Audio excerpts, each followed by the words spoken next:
Welcome to the Builders of Authority podcast, a show committed to helping you build authority for your brand. In the realm of business and personal branding, authority stands as a cornerstone. Authority isn't built overnight, it's built over time. So join us as we build something remarkable together. And now, here's your host, Adam McChesney. Welcome back, everybody, to another episode of the Builders of Authority podcast. We're live here at Adventure Unknown in my new office space where we now host the podcast as well. If you're in the St. Louis area and you haven't been to AU yet, would love the opportunity to show you around. It's a really cool spot. And we just announced last night some awesome new modifications and amenities that are going to get added here too. So as you'll see Adventure Unknown kind of transform over the next couple months, there's a lot of cool stuff, a lot of awesome networking events as well. If you've been here, but it's just been a while, send me a message too. We'd love to kind of show you around and show you the new space. Today, I've got someone on the show who I'm really excited for everybody to hear. Ashley Burkeen and I go back to 2020. We met through the networking world, and from day one, I could tell that she was somebody who takes action. We've spent time together, gone to different events, including events in Dallas, and have gotten to watch her journey from afar and learn more about what she's done, and we'll dive into that here today. What really stands out to me, and we were just talking about some of the stuff that she's working on, I never know everything that she's working on because it always seems like there's something else that I learn every single time I talk or see something on social media. So she's not just built one thing. She's built multiple businesses and brands in the home remodeling space, and on top of that, she's been intentional about building her own personal brand, getting into short-term rentals now, deeply involved in the networking community, and has really done an incredible job, what I would say, of being authentic on social media and sharing her story. And a lot of times I look at it and I'm like, this is somebody that gets personal branding because it's not all about business. And when you make it all about business, you usually lose people along the way. So Ashley, it's great to see you again, and thanks for coming on the show. Good to see you always. Thanks for having me. Of course. What do you think about the space? Probably the coolest space I've ever seen, to be honest. Well, thank you. Thank you. I like to do my part in the grand scheme of what is very exotic out there. Yeah. Well, it's beautiful, and doing this for a living, the design part of it, it's definitely stellar. Yeah. I appreciate it for sure. Yeah. Well, thank you. Thank you. So tell the audience a little bit about kind of who you are, all the different things you have going on, and kind of where you got to where you're at today. I guess the best word to describe would be serial entrepreneur, right? Yeah. Because I do all the things, and I think that's just because I can, right? Mm-hmm. Yep. Once you learn it once, it's like, oh, what else can I do? So highly involved in the networking community, like you said, own the territory here for Missouri for Master Networks, definitely in the construction arena with my husband, rental, short-term rental, that kind of stuff. And then I actually just launched a holistic skincare line too. Oh, very cool. Very cool. So lots of things going on, but excited about all of them. And also, I do the speaking, and I wrote the book 2 years ago, and just kind of going with that. Yeah. So how do you do it all? That was my first question that I wanted to ask you. Short answer is I have ADHD, so I don't really have a choice, right? It's a superpower. Yes. Yeah. My brain is just activated that way, right? And I think that's what keeps it interesting. You kind of mentioned that, right? It's lots of stuff going on. Not that business is boring, but it can be mundane and like you're just kind of spinning your wheels all the time. So I find a way to make it interesting, and sometimes that means different avenues, and they kind of all coincide. Right? But they kind of branch out, and they are their own spaces as well. Yeah.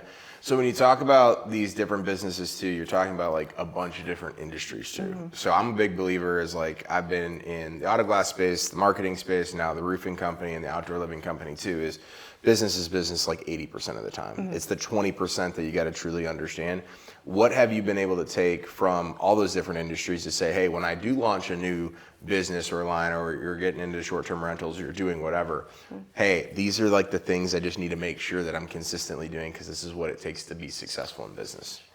I really think it's, with my knowledge of business from the other businesses that I do, start a new one, it's finding the authority or the expert in that industry and pairing that with the knowledge I have already in business and my passion about what I'm getting into. Yep. So first and foremost, not being the smartest person in the room and navigating those differences. But also I think like just understand that like if I do fail at something new, that like you aren't starting over, you're starting from experience, and no matter what that is, and every failure has been a lesson for me. Yeah. And so I just kind of like, oh, check that box, won't do that one again, right? And so it just kind of launches you forward, and you keep it pushing, even if you don't make it essentially in the beginning. So yeah. So what was the first business, and how did that get started? Well, the first business was direct sales, but technically the big business was the general contracting company with my husband, Yep. which I didn't know spit about contracting, right? I just knew I wanted to support him and knew enough about sales, and then running other people's businesses my whole life, managing in some capacity. So Yeah. Yeah. And then how long ago was that when you guys started? So that was 12 years now. Okay. Yeah. Wow, awesome. Yeah. And how has that kind of catapulted? And I guess you kind of mentioned that you had the experience and then you were going in to help your husband.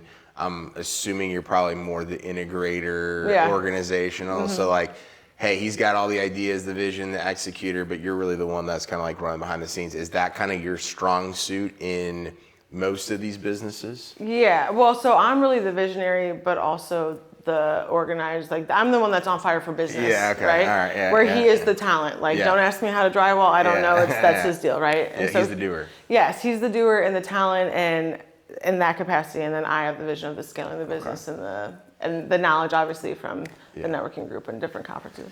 And then what's it been like growing something where you obviously have the brand, but it's like, hey, we have to obviously add people to the business. Like the people component is probably one of the most difficult things, especially in the contracting space. So how is that coupled with, hey, we're putting our family name, like the business behind all of this stuff with the personal brands, and then we also got to trust the people. So in the beginning, it was very hard because that's your baby, right? Yeah. You're an entrepreneur, business owner, that's your baby, and so it's difficult to kind of let go a little bit. Yeah.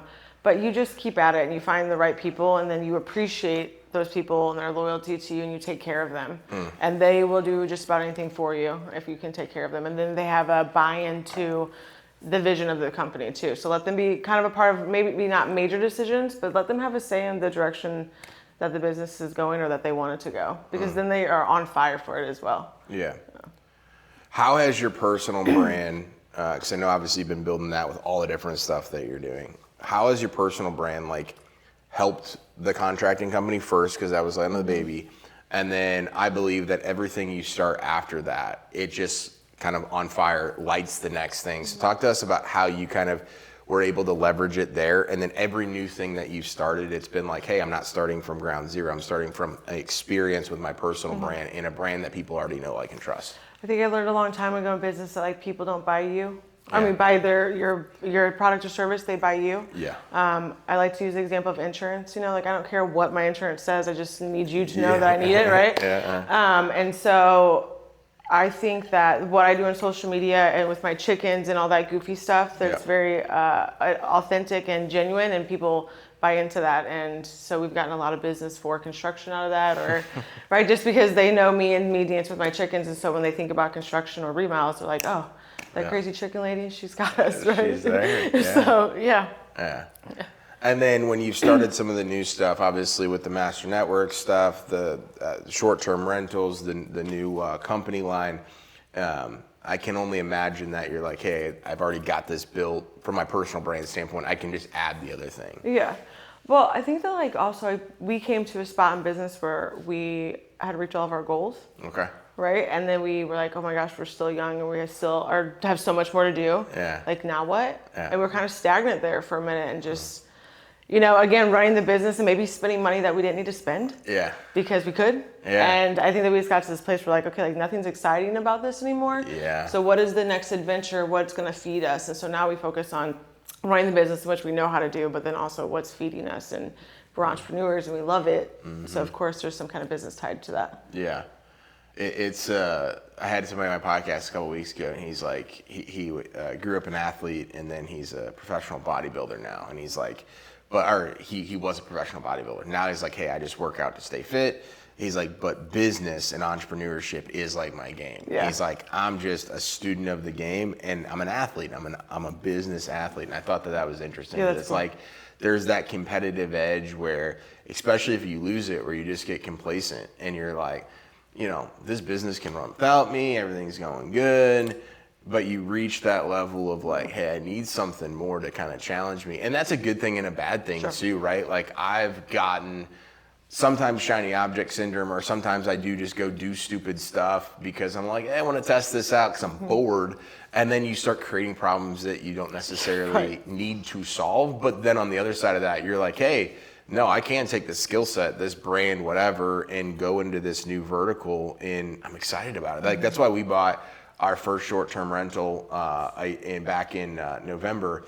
And I already learned quickly, like a mistake I made. We trusted somebody to do property management. It's been an absolute nightmare, but I freaked out. So we had 5 stays at the end of last year, right around the holidays, and we were getting new with everything, and the property just went up. And then like 4 of the 5 of them, there was nobody checked out on time. Somebody broke a cabinet. So then you're like doing all this stuff and like, I can't handle this. And then all of a sudden you get over to a property management company. You're like, okay, I just freaked out in the moment. Expensive lesson to learn. We'll take it back over. Right. Everything will be good and fine. But it's those types of things where you got to learn from it. Like, and I think my question to you on this is, when you've had those losses that end up, I believe, turning into lessons, I just grew up with this mindset of like money's money, right? Where like I never really had a ton of it growing up. So like me thinking that I could have cost our business on the short-term rental like 30 or 40 grand this year by making the wrong decision. Like now I just have lost so much money over the course of the last couple of years, whether it's been partnerships or coaching or whatever, where I'm like, it's just an expensive lesson that I have to learn. But like, how did you overcome that? Because nobody likes losing money, but like it's a part of the game. I don't know if we overcome it. It definitely showed. Like we've had the same issue with the property management company where our first year, because you delegate and you find the person to do what you're right. So made that mistake. I think we made about $2,000 out of a lot of money, so that hurt a little bit. But I think, I don't know, we just have this mindset of like keeping it pushing, you know, like, okay, well, there's that loss, what we're going to do is sit here and dwell on it. Or we're going to make the appropriate changes, maybe change course completely. And then now it's time to make it back, you know? So, and then some, because we've learned that lesson. Well, and that's what I think too, is like, that's like a speed bump in the road. But it's like, once you learn from that, like you could have done it like, okay, on your own, and then thinking like, oh, hey, I wonder, in year 2, I'm going to get a property manager. And then you go make that decision. Then you're like, oh my gosh, I just went way backwards. Now I'm like more motivated than ever to get that property back, to say, hey, I'm going to go make this thing work. Because I know that in a lot of times, and to my next question is, a lot of it comes down to, obviously fear, comes from uncomfortableness, comes from sometimes a lack of confidence too, I would even say, where you take a look, and somebody, I think it was Sarah Blakely, made a post a couple months ago, and people just have been resharing it, whereas like entrepreneurship exposes every strength and weakness you have from childhood all the way through back 100%. Then. So it was talking about like when you lose a client, or when you make a sale, or when you don't make this sale, or like something happens, like it is kind of scary when I like look at myself, I'm like, man, that's my deep, dark shit that like has to come out to the forefront because I have that. But if you look at that, I was telling myself a story that like, I can't go figure out how to be a property manager. I can't go out and do this. And then it was like, I was just telling myself a story. I just didn't have the experience.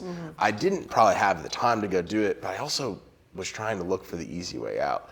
How have you tried to, from like a personal development and business development standpoint, invest in some of those stuff? I know you mentioned the events and not being the smartest person in the room. Like, what is that evolution? Were you always like that, or did that come over the last couple of years? Not always like that. I think in business, and when you start anyways, if you have good mentors, it's like personal development and entrepreneurship are like salt and pepper, right? Like you have to do, but I think that the intent on doing personal development in the beginning is like to deflect the no's and the rejection. It's not really deeper than that, right? But then the last few years I started working on myself personally, and it did raise the level in which I ran and run business.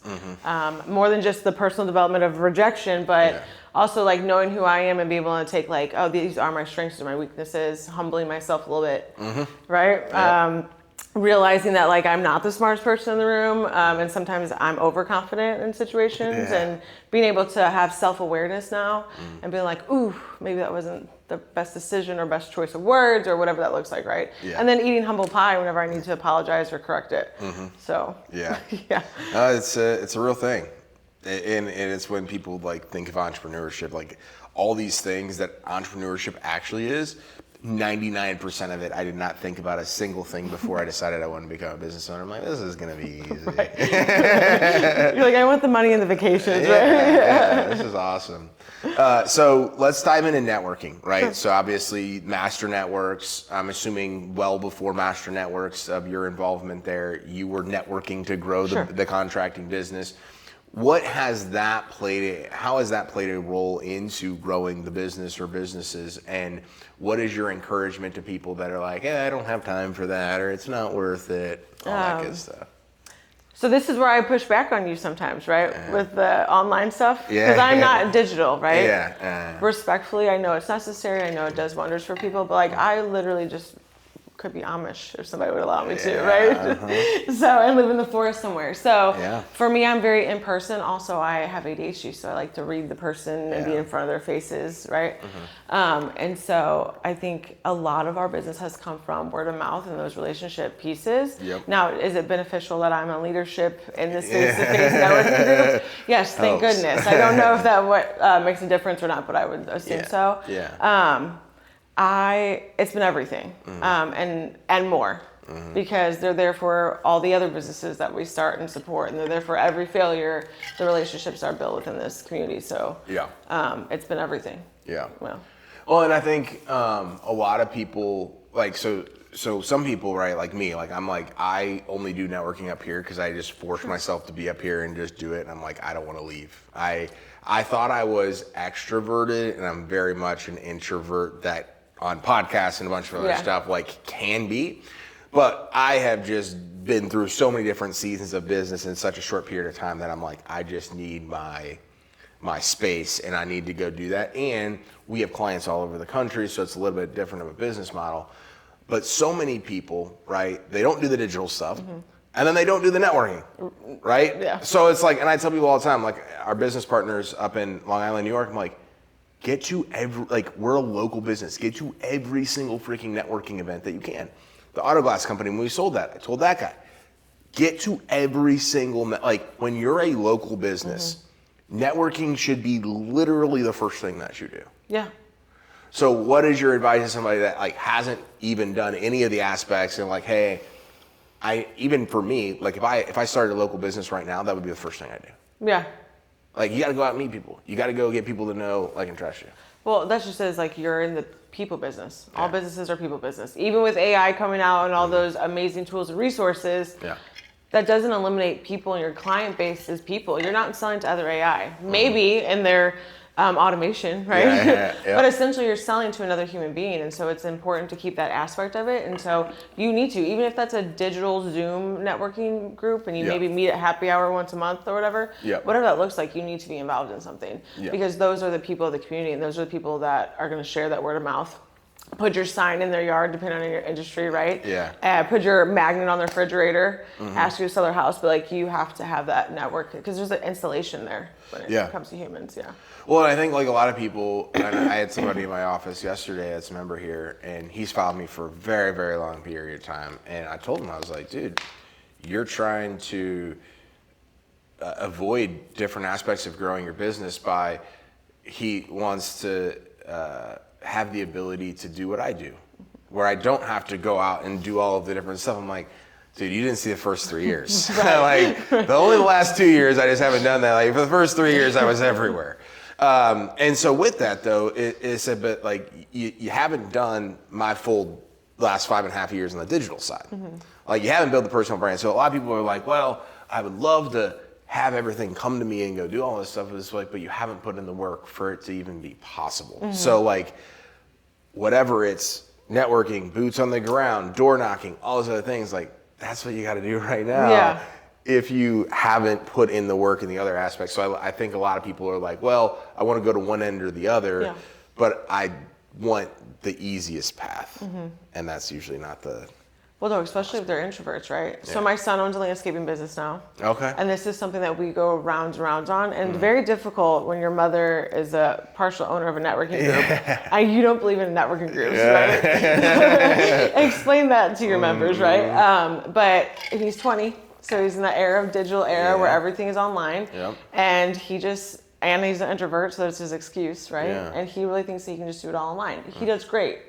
However, he also is home in the summer before the sun goes down doing landscaping. Yeah. And in my mind, and probably your mind, it's, wait, the sun's up for another 5 hours. What are you doing in this driveway, right? So, Jimmy, so you can you? Are you doing a disservice, especially in that building part of your business? For sure.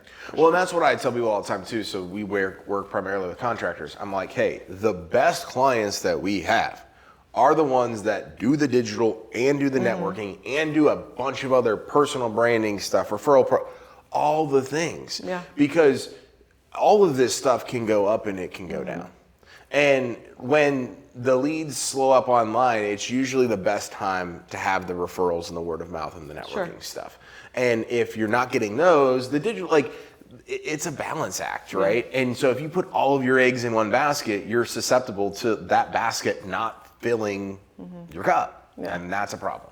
Well, even on those networking community pages, right? Whenever you go to tag, a lot of our members will get tagged 100 times by the other members, right? Or they'll even screenshot it and put it in their chat and be like, hey, let's help them out. Let's help them get this job. Now, those are leads, not necessarily referrals. However, those people that are tagging that person met them in person. Yes. Yep. It is a ripple effect of the relationship that was built. And again, you can't put a price on that because you're like, hey, you don't even know all of the other people that are now seeing that could potentially turn into customers as well. Yeah. Well, you were at Match Networks, what, in 2020? 2020, and then I came back in 22 and 23. All right. So you remember the vibe of it in 2020 when people were maybe being laid off or losing their jobs or needing new sales stuff, and the way that the network was dropping off baskets when they were sick with COVID or helping them find a new sales position, right? And that kind of installation, that's something that I don't know if we will get up digital only, right? Yeah. Well, and even with that too, as I look at it, I'm like, hey, if I need to go start a different business because whatever the heck I have going on fails, my personal brand and my network will help that happen. If I need to go sell real estate or do something random, I wouldn't have a client tomorrow, but in the next 90 days, I think I could figure it out. But because of my personal brand, but because of my network too.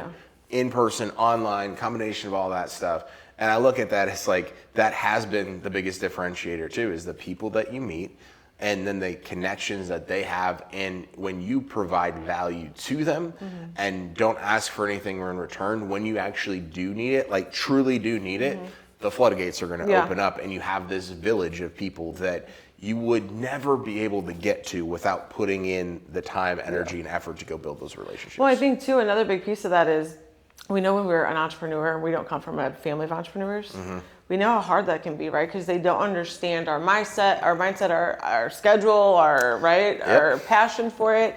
But other business owners do. And so I think another rewarding thing about doing the networking stuff is the fan base that you get, right? And the people that root for you. And I was telling him, your camera guy, when I walked in, I was like, I've known Adam for quite a while, and it's so cool to see him here. And I remember when you helped me do my logo for my first brand, right? And then to see you host your own events and be on stage and I'm such a fan of that and I'm rooting for you, right? And so you also get that aspect of it, of people that understand what you're going through when you have your ups and downs. And then also the people that are rooting for you even behind the scenes that are oh my gosh, I remember when, right? Yeah. No, I still remember when I met you the first time, I had maybe 3 clients. I was doing all the work myself. I thought I had it all figured out and I had nothing figured out. Right. I don't even, but you look at that, right? And people see the journey and they see you consistently show up and they see that. And again, it's how can I support you? What more value can I provide? And you just don't get that without putting in the time to all of this stuff, which is what I kind of want to transition the conversation to, is the personal brand, right? So all the different stuff that you've been working on personally, a lot of people are well, hey, I'll go build all these different businesses and every single business will have its own brand. Of course you need that. But a lot of people still are I don't want to put myself out there, or I don't want to get on podcasts, write the books, speak at events. Talk to us about kind of your mindset around all that. Everybody has a story to tell, and I had a story to tell too. And I did it the way that everybody thought was normal first, and it wasn't fulfilling, if that makes sense. Yeah. I was having successes, right, and all the things were aligning, but like there was still like this emptiness there, and I wasn't being 100% authentic. I was authentic in situations, but there was still like a mask almost. Yeah. And so when we got to that point where we're like, wow, we made it. We have so much more life left, right? Yeah. And we kind of dove deep in on ourselves or whatever. That's when I realized that like, oh, I can like be happy and be myself and be a little quirky and weird. Yeah. And will it turn people away? Maybe. But for every few people that turns away, there's like 18 more on the opposite end that are rooting for that and that are intrigued and excited by that and that does something for us. So, yeah, it's actually had more successes being authentic, and because I have ADHD, it all is actually relevant. It all is like, oh, skincare, construction, animals, like make it make sense, right? Yeah. But it actually is all relevant to each other because those are the things I'm passionate about, or right. So to know somebody's story and to know them on a little deeper level when they are authentic, I think that is the brand's personal, right? Yeah. Well, and I think tied to that is I was using a bunch of other people's playbook for like the first 3 years, and it like helped on me building the personal brand and go doing it. But I kind of had that same epiphany moment when I exited my last agency and I had to just like sit. I'm like, when I'm going to do this next thing, like I want it to be me. And I don't want to, not that I wasn't saying anything that I didn't believe or whatever, but I was always manufacturing it for the algorithm, manufacturing it. Did I say it the right way? Are people going to get the wrong impression? And then you just like, you know what? It's easier to create content and it's easier to show up online. It's easier to be in business when you're just you. And a lot of people think, and this is where I think people get hung up is, what are people going to think of me? Sure. Will it push people away? And all that stuff. The answer is yes. People are going to think something about you, whether you post content or you don't post content. They're going to judge you if you do or if you don't. There's always going to be people that will get pushed away, but for that, you're going to get more of the right people in your circle, in your network, and it's just so much more freeing when you're like, hey, I can get on this podcast, I can speak at this event, I can write this book, without having, like, it was almost this weird thing where I felt like, I'm an entrepreneur, but I'm like working for somebody else. Like, am I working for the Facebook algorithm? Am I working for all these other things? And I will say there is this like up and down thing where it's like I get consistently less engagement on a lot of stuff than I used to, because I used to do the short, simple stuff that was a little bit fluff or whatever. Now it's just like, I share more, but it pays off, and it may not get the same level of engagement, but it makes me more money. Yeah. And it finds more of the right people. And I think so many people are worried about what other people think. They're worried about the algorithm. They're worried about 100 other things. And it's like, you're actually just going to get success showing up and being you. Yeah. I don't know. 100%.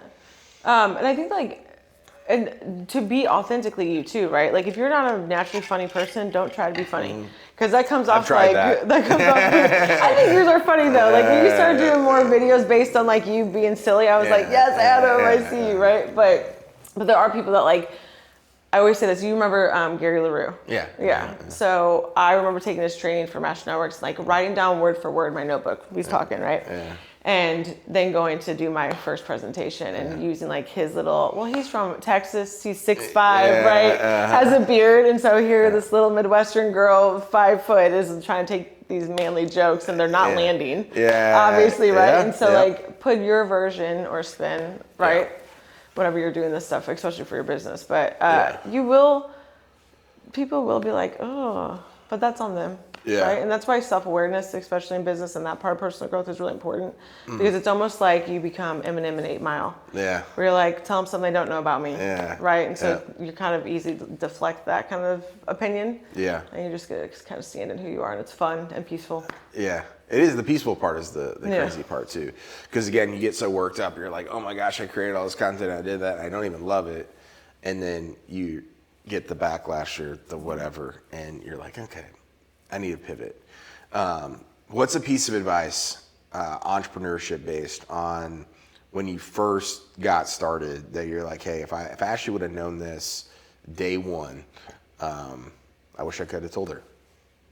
Some of what we just talked about, that like I can be myself and I don't have to be in a 3-piece suit to be successful. Yep. pretty much that. I mean, I really struggled with that in the beginning. So I think you can be yourself. Now, obviously, act accordingly. We don't streak in church for a reason, right? Yep. But I mean, there is space for you to be yourself and for people to accept you and you to be successful at it and make money and meet your goals and all that with being firm in who you are. And that's okay. Yeah. What are you most excited about for the future? Oh, goodness. This another new avenue that we're kind of getting into, that's a passion of mine. But I think just to see where the next, generation of entrepreneurs come in at, because there's more of them, I feel like, in the next generation, my son's being one of them, and watching them kind of disrupt the marketplace, I guess, a little bit, using both networking and digital, right? But I really just think the next era of entrepreneurs. I love baby entrepreneurs. Yeah. The young ones that come on, they're hot and they want to make, they want to be successful like right away, and they're willing to do all the things, and they have no stop and no quit, and they're always on the grind, and I appreciate that. Yeah. So. Yeah. What, talk to us a little bit about the short-term rental stuff we were talking about, and then also the new line of business. Yeah. So started obviously general contracting, then month-to-month rentals, write our own fix and flips, and we both have ADHD, so we couldn't pick a lane yet, right? We had to try all the lanes, and so found that we like short-term rental, kind of hands off a little bit, right? We manage our own properties now and create our own team, right? So there's that pivot, but I've always wanted to be a event planner. I'm super creative. I like to host workshops and events, and so like that fed me, and to work for somebody else after being an entrepreneur can be difficult. And so now we're just going to create that space. Yeah. Also grew up in the country, live in the country now. Also grew up part-time in St. Louis though. So love St. Louis. That's where our Airbnbs are. And so grew up in the country, love the woods, love the creek. And we decided to do our business and our passion and mix it together, and hopefully retire on some secluded cabins in the woods and wedding venue in the future. So. Yeah. That's awesome. That's awesome.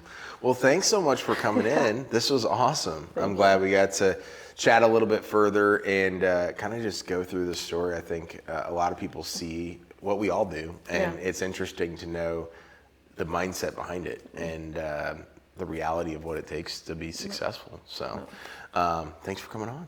Thanks for having me. I'm so excited for you and your new space, and can't wait to see what you do next, for sure. I appreciate it. How was I as a podcast host? I loved it. It was definitely more comfortable. Putting you on the spot there. But where can people stay connected with you and then also learn more about your businesses as well? So I am on Facebook mostly for business, right? Ashley Burkeen, Leah, spelt weird. Instagram and TikTok for AB Authentically, where I show a little bit more of my personality in the farm and a mix of everything that I do. And Bracken Bluff Alchemy on Facebook as well, is where all the holistic skincare, the product is. Yes. Right? Yeah. Awesome. Well, everybody, thank you so much for watching or listening to today's podcast. Make sure to connect with Ashley on Facebook and all the other platforms that she's on. She's got great content. It's always entertaining, and you'll definitely find some value, laugh, and learn some stuff along the way. But support her businesses as well. Again, you'll be able to get all that information in the show notes of the description of this show.